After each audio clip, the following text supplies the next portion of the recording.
Excusez-moi, je suis en train de muer, on dirait. J'ai 14 ans bientôt. Bon, je reprends.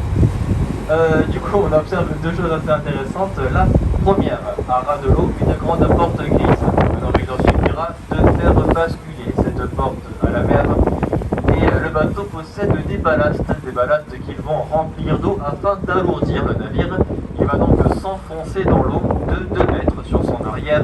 On va entrer dans le hangar qui se trouve derrière la porte et c'est par là que pourront entrer ou sortir les chalands de débarquement.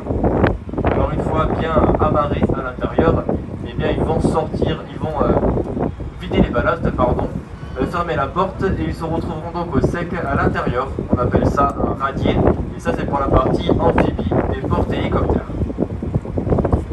Au-dessus de cette porte, dans le renfoncement, on va observer l'ascenseur en position basse qui va assurer la liaison entre le hangar et le pont d'envol, qui au passage dispose de 6 spots de décollage pour les hélicoptères.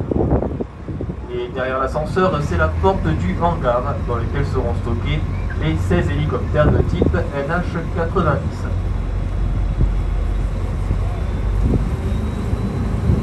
Alors si vous regardez maintenant tout au fond de la base, on aperçoit à terre des maisons de forme pyramidale dont la toiture c'est de l'herbe.